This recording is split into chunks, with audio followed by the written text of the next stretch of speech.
Hello hello ঠিক hello. তো শুনলেন সুন্দর সুন্দর কালাম, ঘটনামূলক কালাম আপনাদের সম্মুখে পরিবেশন করলো। এবারে একটি ঘটনামূলক কালাম পরিবেশন করব। মনোযোগ আকর্ষণ করবেন যে এক ফকির আল্লাহ পাকের কাছে ইবাদত করলেন। সেই ফকিরের দোয়া আল্লাহ পাক ইবাদত কবুল করলেন, কিন্তু মুসা নবীর দোয়া আল্লাহ পাক কবুল করলেন না। কেন করলেন না সেই উদ্দেশ্য করে শায়ের লিখছে, মন দিয়ে শুনবেন, আশা করছি সকলের ভালো লাগবে। কবি ছন্দের ভাষায় কি লিখছে শুনবেন। ফকির আগে নাঙা নবী আগে এগে, প্রশ্ন শুনে কেউ যে ওনারে গে। ফকির আগে নাঙা নবী আগে এগে, প্রশ্ন শুনে কেউ যে ওনারে গে। এক নারীর তারে নবী প্রশ্ন করে, এক নারীর তারে মুছা প্রশ্ন করে। এক ফকির দেখো তার দোয়া করে, ফকির জঙ্গলের ধারে মুসা তুর পাহাড়ে, দুজন দোয়া করে ও আল্লাহর দরবারে। একদিন একটি নারী মুসা নবীকে বলছে যে তুমি আল্লাহর সঙ্গে সরাসরি কথা বলো তুর পাহাড়ে উঠে, তুমি আল্লাহ পাকের কাছে গিয়ে জিজ্ঞাসা করো যে আমার কোনো সন্তান হবে কিনা। আমার অনেক দিন বিয়ে হয়ে গেছে, আমার একটিও সন্তান নেই। পাড়া পড়শি বাড়িতে সবার কাছে লাঞ্ছিত বঞ্চিত হই, তুমি আল্লাহ পাকের কাছে জিজ্ঞাসা করো আমার কোনো সন্তান হবে কিনা। তখন মুসা নবী যখন তুর পাহাড়ে গিয়ে আল্লাহ পাকের জিজ্ঞাসা করলেন, আল্লাহ পাক কি বলছে সেই উদ্দেশ্য করে শায়ের লিখতে শুনুন। এক দুঃখী নাগারি মিনতি করি মুসা নবীকে ধরি, তুমি আল্লাহর সাথে তুর পাহাড়ে গে কথা কও সরাসরি। আমি বিরান বাগান নেই কোনো সন্তানে, কত বছর কেটে গেল। নারী বলছে এই দুঃখীর আর মানে চাই যে সন্তানে, এ কথা আল্লাহকে বলো। তারপর মুসা ওঠে পাহাড়ের চূড়ায়, এ কথা আল্লাহকে জানায়। আর আল্লাহ বলে হে মুসা আমি ওর নসিবে কোন সন্তান রাখি নাই। তারপর এই কথা শুনে মনে মনে নারী রোনা জারি করে, এই কথা শুনে মনে মনে নারী রোনা জারি করে। এক ফকির এসে বলে সন্তান হবে তোমার ঘরে। কি করে? একটি রুটি একটি সন্তান, দুটি রুটি দিলে মরে, দুটি রুটিতে দুটি সন্তান হবে তোমার ঘরে, হবে তোমার ঘরে। মোরাল লাগা কিনা করতে পারে মুসা তুর পাহাড়ে, ফকির জঙ্গলের ধারে। মুসা নবীকে যখন আল্লাহ পাকের কাছে জিজ্ঞাসা করলেন যে আল্লাহ পাক ওই নারীটার কপালে কোনো সন্তান আছে কিনা, তখন আল্লাহ পাক বললেন ওর নসিবে কোনো আমি সন্তান রাখিনি। মুসা নবী যখন রাস্তা দিয়ে হেঁটে হেঁটে যাচ্ছে, ওই নারীটা জিজ্ঞাসা করলো হে মুসা নবী আল্লাহ পাক কি বললো। মুসা নবী বলল তোমার কপালে কোনো সন্তান রাখিনি আল্লাহ পাক। তখন ওই রাস্তা দিয়ে হেঁটে হেঁটে একটা ফকির যাচ্ছে আর বলছে একটি রুটি দিলে একটি সন্তান হবে, দুটি রুটি দিলে দুটি সন্তান হবে। সেই নারীটা যখন খানা খেতে বসলো, এই কথাটি শুনতে পেয়ে তখন ওই ফকিরকে ডেকে দুটি রুটি দিয়ে দিল। এবং তারপরে কি ঘটছে সেই উদ্দেশ্য করে শায়ের লিখছে শুনুন। দুটি রুটি নিয়ে নিজে না খেয়ে ফকিরকে খাওয়ায়, ফকির বলে ভরবে ফুলে গে তোর বিরান বাগিচায়।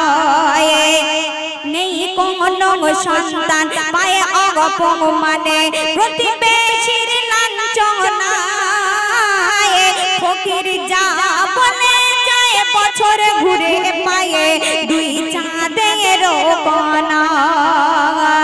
সেই মেয়েটি যখন দুটি রুটি সেই ফকিরকে দিয়ে দিল, ফকির আল্লাহ পাকের কাছে দোয়া করলো।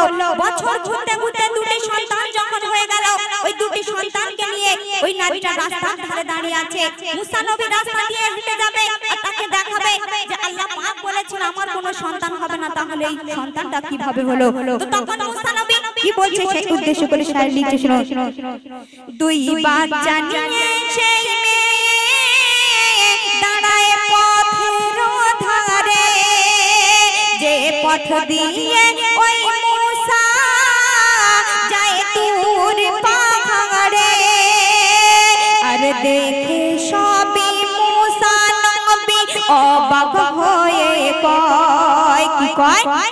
বলো বলো আল্লাহ বলো, এ কেমন করে হয়?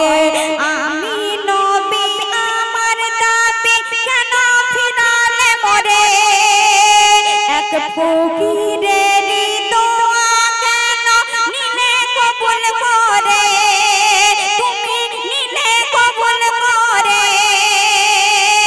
বলো বলো এ হয় কেমন করে? ফকির জঙ্গলের ধারে। যখন মুসা নবী তুর পাহাড়ের উপরে গিয়ে বলছে আল্লাহ পাক ওই নারীটার কোনো সন্তান ছিল না, তুমি আমাকে বললে, তাহলে এই নারীটার কি করে দুটি সন্তান হলো? কার দোয়া কবুল করলে? তখন আল্লাহ পাক বলছে যে আমি কার দোয়া কবুল করেছি, তুমি নবী তোমার দোয়া কেন কবুল করলাম না, আমি তার উত্তর দিয়ে দেব। কেমন করে দিচ্ছে? আল্লাহ পাকের ওহী নাযিল হয়ে গেল, একটি থালায় বা একটি ছুরি নিয়ে এই মুসা নবীর হাতে দিয়ে দিল আর বলে দিল, হে মুসা তুমি ওই পৃথিবীতে গিয়ে যদি কোনো মানুষের মাংস এবং রক্ত এনে আমাকে দেখাতে পারো, তাহলে তুমি এর উত্তর পেয়ে যাবে। তখন মুসা নবী একটি ছুরি এবং একটি থালা নিয়ে প্রত্যেকটা বাড়িতে গিয়ে প্রত্যেকটা মানুষের কাছে গিয়ে বলছে আল্লাহ পাক একটু রক্ত এবং একটু মাংস চেয়েছে, আমরা জীবন্ত মানুষ, আমাদের গায়ের গোশত কেটে আমরা কি দিতে পারবো?